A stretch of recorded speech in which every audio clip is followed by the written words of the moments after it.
Baik. Bismillahirrahmanirrahim. Assalamualaikum warahmatullahi wabarakatuh. Kita teh ya, niatan awalnya adalah memperkenalkan terlebih dahulu. Perkenalan terlebih dahulu tentang apa itu bakti karya dan apa itu bagaimana program-program bakti karya ini berjalan. Nah, tapi sebelum kita lanjut kenalan dulu dari teman-teman. Kalau saya mah ada yang punya channel, silakan kenalan. Assalamualaikum warahmatullahi wabarakatuh. Perkenalkan, nama saya Melina Sanjumarika. Saya dari Cibubur, asli saya Bogor. Saya sekarang sekolah di Sekolah Tinggi Ilmu Kardian Nahdlatul Ulama Budian Manis Pangandaran, mengambil prodi Manajemen Pendidikan Islam semester 6. Perkenalkan, nama saya Gina Anjar Prasetya, program studi Manajemen Pendidikan Islam dari Institut Al-Farabi Pangandaran. Perkenalkan, nama saya William. Saya berasal dari Cibubur, Kabupaten Pangandaran. Saya sekolah di Institut Al-Farabi Pangandaran, jurusan MPI semester 6. Tentang bakti karya nanti tanya-tanya secara ini biar saya kepantik juga buat pertanyaan. Pertama mungkin apa itu SMK Bakti Karya? Sederhana sebetulnya SMK Bakti Karya ya lembaga pendidikan kejuruan setingkat menengah atas. Lah tarik ting direkam. Sekolah menengah atas kejuruan. Jurusannya berubah-ubah dari tahun 2014 dari mulai TKR, kemudian berubah jadi TKJ, kemudian kesininya 2016 jadi multimedia, kemudian baru 2021 karena ada perubahan kurikulum dari 2013 ke kurikulum Merdeka, jurusan multimedia itu harus dipecah, memilih antara jadi DKV, broadcasting perfilman, animasi atau game. Nah akhirnya kita pilih ke broadcasting perfilman, konsentrasinya jadi program siaran televisi. Nah, kenapa ini dipilih? Karena secara isu pengelola SMK Bakti Karya ini lebih banyak mengelola isu-isu di bidang itu, di bidang penyiaran televisi. Sebetulnya fokus utamanya di media, fokus yang lebih luasnya lagi di media. Tapi karena harus memilih jurusan antara jurusan-jurusan tadi ya kita lebih fokus ke penyiaran televisi. Nah, secara lembaga ini dinaungi oleh Yayasan Dharma Bakti Karya. Yayasan Dharma Bakti Karya itu didirikan 2016. Jadi awalnya bukan Yayasan Dharma Bakti Karya, ada yayasan-yayasan lain. Tapi karena sulitnya untuk mengubah klausal di Kemenkumham, kita akhirnya bikin yayasan baru untuk menaungi SMK Bakti Karya. Maka dari 2016 itu berdirilah Yayasan Dharma Bakti Karya yang menaungi SMK Bakti Karya kali ini. Nah, Yayasan Dharma Bakti Karya ini ketika dilahirkan berbarengan dengan lahirnya program kelas multikultural. Apa itu program kelas multikultural? Sederhananya, sebuah program yang menyediakan ekosistem yang merawat, melindungi, menjaga, dan memberikan ruang bagi keberagaman di dalam lembaga pendidikan. Untuk saat ini penyelenggaraannya masih di SMK Bakti Karya Parigi. Tapi ketika misalkan ada lembaga-lembaga lain yang juga mungkin ingin untuk menyelenggarakan hal serupa juga masih terbuka. Tapi kita lebih banyak fokus saat ini di SMK Bakti Karya Parigi. Bentuknya seperti apa? Bentuknya adalah pengelolaan beasiswa. Jadi siswa-siswa dari berbagai daerah ini yang mau sekolah di Bakti Karya kita beasiswakan, termasuk di Pangandaran. Untuk tahun ini kita membuka untuk tahun 2024, 2025 kalau tahun ajaran itu kita membuka 10 kursi untuk beasiswa tersebut untuk di luar Pangandaran. Jadi 10 kursi untuk luar Pangandaran itu dibiayai dari mulai pemberangkatan, kemudian pengasramaan sampai lembaga pendidikan. Di luar itu yang tidak kita biayai adalah biaya harian, yaitu biaya makan minum untuk beras tapi kita sediakan, tapi untuk lauk pauk enggak kita sediakan untuk tahun ini.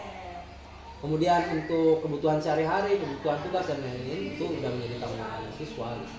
Tapi untuk beasiswanya kita cover kayak operasional sekolah, operasional asrama, pemberangkatan dan sebagainya itu kita 10 untuk luar Pangandaran, sisanya dari 36 berarti sekitar 26 kursi itu disediakan untuk siswa-siswa di Pangandaran atau luar Pangandaran yang mau ngambil di luar beasiswa. Jadi boleh teman-teman dari luar Pangandaran tetap masuk, tapi di luar beasiswa, di luar tanggung jawab. Untuk tahun ini ya, untuk tahun sebelumnya itu angkanya memang lebih besar untuk luar Pangandaran. Apa yang dijalankan secara sederhana ya kita menjalankan visi lembaga SMK Bakti Karya ini menjalankan visinya yang atas, tumbuh berkembang selaras dengan keberagaman alam, budaya dan teknologi. Pokoknya urusan visi mah kita prinsipil banget. Jadi tidak ada harapannya, tidak ada penyelenggara, warga ataupun orang yang terlibat di Bakti Karya tidak memahami visi. Visi ini artinya menjadi gambaran perilaku kita dalam melayani siapapun yang ada di Bakti Karya. Tumbuh berkembang selaras dengan, artinya adalah kita menjadi lembaga pendidikan yang memastikan setiap orang yang masuk ke Bakti Karya ini akan selalu tumbuh dan berkembang. Jadi tidak ada istilah di Bakti Karya merasa dirinya sudah selesai. Kalau sudah selesai mah lulus ya dari Bakti Karya gitu. Merasa sudah dirinya sudah pintar, merasa dirinya sudah cukup, itu mah lulus ya. Karena ruang-ruang di Bakti Karya mah ruang-ruang yang akan terus tumbuh dan berkembang. Guru pun tidak boleh merasa sudah pintar. Semua guru wajib merasa masih kurang, masih kurang paham, masih kurang mengerti, masih banyak yang belum dipahami. Makanya sifatnya wajib di Bakti Karya merasa haus atas ilmu pengetahuan. Tumbuh berkembang. Tapi tumbuh berkembang saja nggak cukup, maka harus selaras. Artinya selaras kita nggak dominan, nggak ada yang lebih dominan daripada yang lain. Artinya sebagai individu kita juga harus memahami betul bahwa posisi kita ketika menerima dari orang lain, maka kita juga perlu memberi kepada orang lain. Keselarasan itu yang harus kita jaga di Yayasan Dharma Bakti Karya, khususnya di SMK Bakti Karya. Nah, secara spesifik, dispesifikkan lagi tumbuh berkembang selaras dengan apa? Dengan keberagaman alam, keberagaman budaya, dan keberagaman teknologi. Karena nggak mungkin kita hidup cuma di satu alam. Nggak mungkin kita cuma hidup di satu lingkungan. Nggak mungkin kita cuma hidup di satu budaya. Nggak mungkin kita cuma hidup menggunakan satu teknologi. Kesadaran ini perlu dipahami oleh semua pelaku di SMK Bakti. Artinya ketika kita hidup dengan lingkungan alam, kita berarti sadar ada keberagaman di situ dan perlu untuk dijaga, bahkan perlu untuk dilindungi. Hidup di lingkungan budaya Sunda tetap ada keberagaman, maka keberagaman itu perlu untuk dijaga dan dilindungi. Hidup dengan teknologi, ada banyak teknologi ya, berarti kita selaras dengan teknologinya. Teknologinya berubah, kitanya pun ikut berubah. Teknologinya berkembang, kita pun ikut berkembang. Disesuaikan dengan kebutuhan kita, dengan lingkungan kita, disesuaikan dengan kemampuan kita untuk beradaptasi dengan lingkungan. Nah, adaptasi itu yang sebetulnya jadi core inti di dalam pembelajaran. Bagaimana caranya siswa lulus dari SMK Bakti Karya ini bisa menjadi pribadi yang adaptif dimanapun. Mau sesuai dengan jurusannya boleh, tidak sesuai pun selama adaptif ya nggak masalah. Itu yang lebih dipilih. Gitu. Dan di Bakti Karya ada 3 nilai: bersyukur, berbudaya, dan bertanggung jawab. Jadi insan-insan Bakti Karya itu sifatnya wajib untuk selalu belajar bersyukur. Makanya secara real di dalam ini mungkin teman-teman udah lihat ya, setiap memulai pembelajaran, setiap memulai kegiatan atau mengakhiri kegiatan harusnya wajib untuk menjalankan ikrar syukur. Terima kasih ya Allah. Ya Allah ini karena istilah Tuhanan aja gitu. Artinya Allah ini boleh diganti. Kalau misalkan orang Hindu ya menggunakan kata Tuhan, boleh disebut dengan kata Tuhan yang masing-masing. Terima kasih ya Allah. Kalau yang Kristen ya Allah biasanya, Tuhan semesta alam. Karena udah pasti lah kita percaya namanya beda-beda, tapi Tuhannya juga Tuhan semesta alam. Atas ilmu pengetahuan, kesehatan dan rezeki yang Kau anugerahkan kepada kami, sehingga kami selalu tercerahkan, sehat dan bahagia. Jadi tercerahkan karena ilmu, sehat karena kesehatan, bahagia karena rezeki. Terima kasih. Itu bentuk ikrar syukur. Kemudian, nah itu jadi pengganti doa bersama. Kan kalau di sekolah lain yang mungkin gitu ya, ya doa pakai cara Islam atau doa pakai cara Kristen atau doa menggunakan cara Katolik. Nah, tapi kalau di bakti karya karena siswanya sudah jelas beragam, maka doa bersamanya selalu menggunakan ayat syukur. Sisanya disesuaikan dengan adat istiadat masing-masing. Tergantung yang mimpin doanya siapa. Kalau yang mimpin doanya Katolik ya silakan menggunakan Katolik, tapi yang Muslim silakan berdoa dengan cara Islam sendiri. Nah, kemudian berbudaya. Nah, konsep berbudaya itu artinya kita menghargai setiap budaya di tempat kita berada. Kalau kita ada di Sunda berarti ya yang kita hargai adalah budaya Sunda. Bagaimana bertatap krama dengan sekitar, dengan gaya-gaya Sunda dan sebagainya. Tapi kalau kita berhadapan dengan teman-teman yang dari Jawa misalnya, ya kita menggunakan budaya Jawa. Berbudaya bukan berarti hanya sekedar kita orang Sunda menggunakan adat Sunda, tapi bagaimana kita menghormati budaya lain. Selain itu, nah tadi selain menghargai budaya orang lain, kita juga menjadi makin kental dengan dirinya sendiri.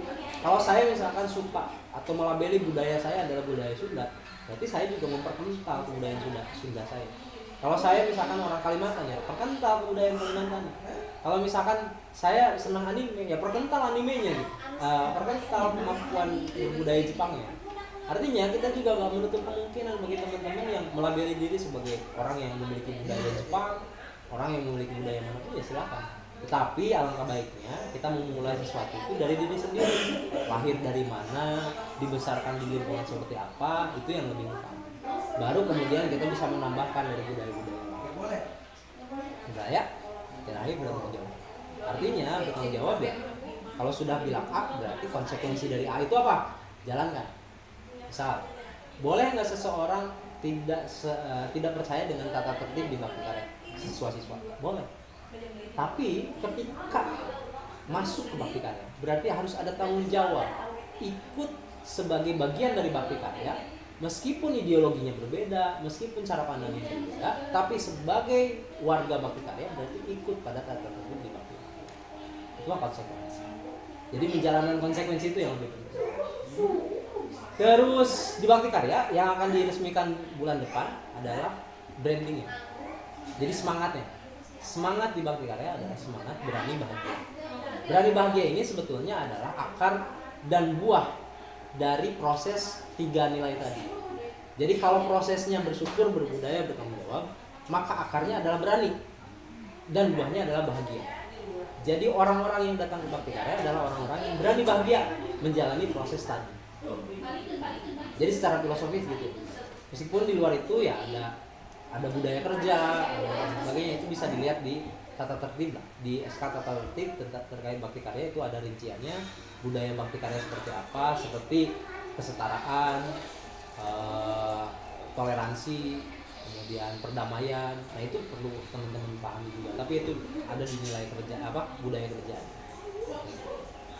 Ada yang ditanyain dulu? Yang masih bingung tentang bakti karya? Oh, silakan. Tadi saya mengutip tentang jurusan ya yang ada di sekolah ini. Katanya berbeda-beda dari dari 2014.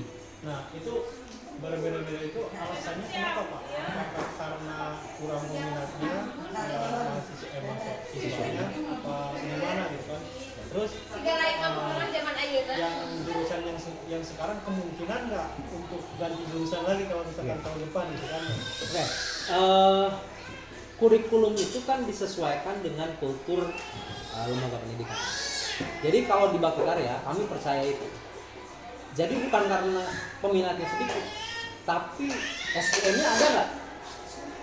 Kemudian kita concern nggak, passionate nggak, atau bergairah nggak ngegarap itu?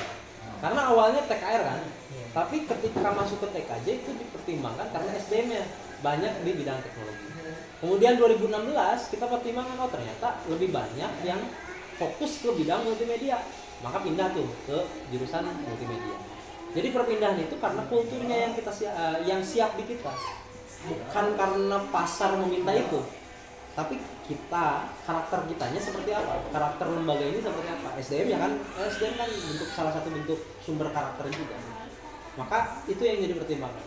Nah, perubahan dari multimedia ke penyiaran televisi itu dikarenakan perubahan kurikulum nasional. yang menghapus multimedia. Karena kita setuju dengan perubahan kurikulum dari 13 ke kurikulum mereka, maka kita lebih setuju untuk atau kita mengikuti peraturan tersebut. Peraturannya harus dipecah, maka kita harus milih. Akhirnya milihlah. Milih yang paling dekat dan paling mungkin dieksekusi di kita adalah penyiaran dan penyiaran televisi. Makanya dipindah ke televisi. Jadi jujur kalau di Bakti Karya alasan utamanya bukan ke siswa. Bahkan lebih banyak siswa yang datang justru minatnya bukan di jurusannya, tapi karena gratisnya, tapi karena bukan gratisnya, tapi karena beasiswanya, karena keberagamannya. Tapi kan kalau sudah masuk berarti harus konsekuen dong dengan kultur yang ada, mereka mengikuti kultur yang ada. Baru nanti ya kalau jurusan kan satu hal ya, dia jadi patok tuh corak Bakti Karya ini seperti apa berdasarkan jurusan. Nah, tapi kan siswa nggak mungkin semuanya suka dengan penyiaran. Baru nanti ada ekstrakurikuler, baru nanti ada peminatan yang akan mewadahi kebutuhan-kebutuhan tambahan bagi siswa-siswa. Misalkan ada yang mau masuk kedokteran setelah lulus, nah, mari kita berikan wadah. Kita misal ya, tapi sejauh ini belum ada. Misal karena kedokteran berarti lebih banyak ke kesehatan dong. Berarti kita tambahkan peminatan IPA, misalkan fisika atau mungkin biologi. Atau mungkin kita tambahkan ekstrakurikulernya pengelola UKS gitu. Tapi sejauh ini belum ada. Itu ya? Boleh? Berkaitan dengan kultur di SMK Bakti Karya, pasti kan berbeda dari satu dengan yang lain. Apa sih yang menjadi kendala Bapak untuk menghadapi hal tersebut jika ada perbedaan kultur? Karena prinsip dasar dari pendidikan multikultur adalah mengakui, menghargai, memberikan ruang dan melindungi. Maka mau nggak mau setiap perbedaan itu harus diberikan ruang. Maka kalau di Bakti Karya, satu hal yang kita pegang adalah prinsip. Jadi prinsip-prinsip tadi, selama orang tersebut bersyukur, berbudaya, bertanggung jawab, selama orang-orang tersebut menjalankan visi, maka tidak masalah urusan berbeda pendapat. Jadi saya sih simpel ya, orangnya beda pendapat tuh biasa gitu. Yang penting ya gontok-gontokan tuh biasa gitu nih. Tapi yang penting satu, ini tujuannya apa? Tujuannya untuk saling bertukar pengalaman atau untuk saling mengalahkan. Kalau saling mengalahkan berharap orang lain, pokoknya kalau orang lain belum setuju dengan saya, kita nggak selesaikan di debatnya. Nah itu yang bermasalah. Tapi selama perdebatan itu putus di tengah dengan kata-kata kita setuju, kita sepakat untuk tidak sepakat, ya itu lebih baik. Jadi bagi saya nggak ada masalah gitu dalam perbedaan budaya. Maka kalau di Bakti Karya semua penyelenggaraannya fokus utamanya adalah bagaimana ini yang berbeda ini bisa tetap ada satu, dalam beberapa hal harus ada satu konsensus, ada satu persetujuan. Maka dari itu kalau di Bakti Karya, tata tertib itu nggak disusun oleh kepala sekolah. Tata tertib itu disusun oleh siswa. Jadi siswa musyawarah tuh. Kan beda-beda ya. Kebudayaan yang beda, ini berbeda. Kedisiplinan, konsep kedisiplinan yang berbeda. Ya silahkan. Kita konsensuskan. Musyawarahkan bersama. Dan musyawarahnya nggak voting. Ya musyawarah waktu itu sampai jam 12 malam tuh. Dari asar gitu. Dari asar ngebahas tata tertib untuk siswa itu sampai jam 12 malam. Dan itu buat apa ya? Untuk memastikan saya mungkin nggak setuju dengan tata tertib A misalkan. Secara prinsip nggak setuju. Tapi saya akan ikuti. Kenapa? Karena ini konsensus bersama. Karena ini hasil musyawarah bersama. Jadi urusan perbedaan kita simpan di gagasan dan lidah kita. Tapi urusan praktik kita tentukan dengan konsensus. Kita tentukan dengan musyawarah. Kita sepakatnya mau seperti apa. Tapi urusan misal pacaran boleh nggak di Bakti Karya atau pacaran boleh tidak? Setiap orang pasti berbeda-beda. Ada yang anti banget kan sama pacaran, tapi ada yang terbuka banget. Tapi ada yang pacaran boleh, enggak juga nggak apa-apa gitu, santai aja gitu. Tapi ketika kita ngomonginnya di lembaga perlu diatur nggak? Oh ternyata perlu. Landasan pikirannya apa? Dibeberkan. Nanti ada lagi yang berbeda, silakan dibeberkan. Adu argumentasinya, mana yang lebih kuat, mana yang dampaknya lebih berbahaya, mana yang resikonya lebih tinggi, mana yang dampak personalnya lebih berdampak gitu. Maka itu yang ditetapkan. Maka di Bakti Karya ditetapkan tidak boleh pacaran. Mencintai boleh nggak satu sama lain, silahkan. Tapi menetapkan satu orang sebagai pasangan selama di bakti karya tidak boleh. Nah itu panjang lagi tuh, saya harus jelasin lagi tuh alasannya kenapa gitu, argumentasinya gitu ya. Jadi wah di sini udah biasa, makanya tadi perdebatan kepala sekolah dengan ini kan teman-teman tadi menyaksikan sendiri saya sama Anjar beda pendapat gitu. Ya biasa aja gitu. Itu kan urusan pilihan masing-masing dan boleh nggak diperdebatkan, boleh nggak kita musuhan di situ ya, ayo gitu. Tapi kalau urusan udah kerja, urusan berlaku di bakti karya, ya kita jalan berdasarkan konsensus kita bersama. Jadi bang siswa-siswa di sini masih banyak yang nggak sependapat dengan tata tertib. Mau nggak merubah boleh nggak berubah tata tertib? Boleh, ada prosedurnya. Silakan jalankan prosedur.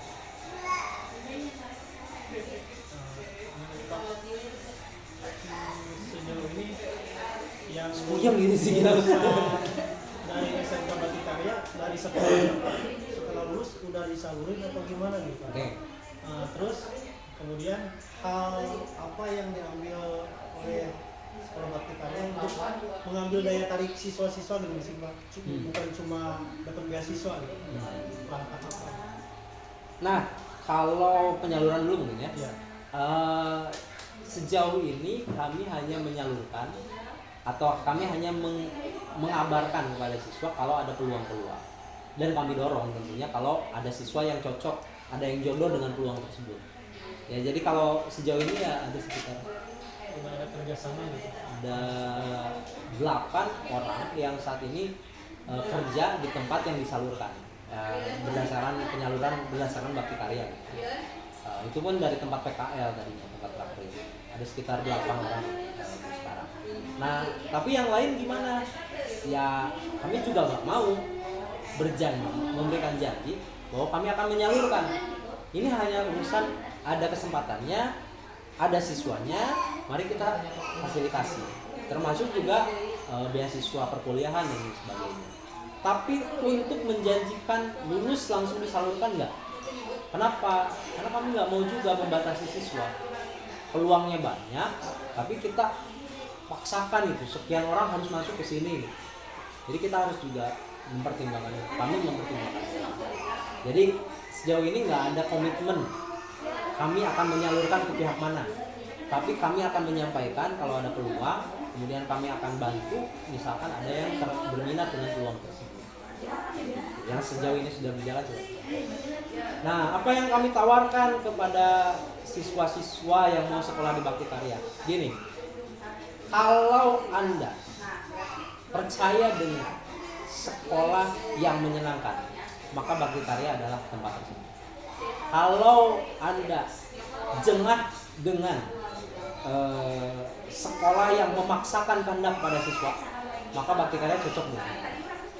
Kalau Anda tertarik menjadi konten kreator khususnya di bidang video, audio visual, Bakti Karya cocok untuk Anda. Kalau Anda nggak berkemampuan untuk sekolah, ya yang penting sekolah terserah di mana, tapi ada beasiswanya, saya bisa meringankan beban orang tua, itu Bakti Karya cocok untuk Anda. Jadi sekolah ini menawarkan hal. Nah, tapi sekali lagi sekolah ini tidak menawarkan sekolah gratis. Ini hal berbeda. Sekolah ini menawarkan beasiswa. Artinya siswa juga punya peran untuk memastikan beasiswanya tetap berjalan. Jadi kami juga nggak mau sekiranya dirinya mampu dan berwenang gitu ya untuk membiayai dirinya sendiri, terus kita beasiswakan, ya nggak mau juga gitu. Kalau sekiranya mampu ya kenapa enggak kontribusi ke sekolah. Berapa besarannya sebetulnya? Karena saya bilang sekolah ini nggak gratis ya. Satu siswa berarti berapa dong? Kalau sama asrama 1 juta. 1 juta dari mulai asrama, sekolah, operasional dan sebagainya 1 juta. Tapi kalau misalkan sekolahnya doang sekitar 500.000. Jadi yang 500.000 itu sekitar ya. Kita belum hitung secara rinci. Jadi untuk asrama ada, untuk sekolah. Nah kami tawarkan itu, kalau teman-teman nyari sekolah yang menyenangkan, yang nggak kayak sekolah-sekolah lain, ya Bakti Karya tempat yang bagus. Terus yang tadi ya mungkin yang disampaikan juga, kalau teman-teman di sekolah sebelumnya masuk ke lab aja harus izin, susah banget, sering dikunci, Nah nggak mau sekolah yang kayak gitu lagi, Bakti Karya sekolah yang cocok.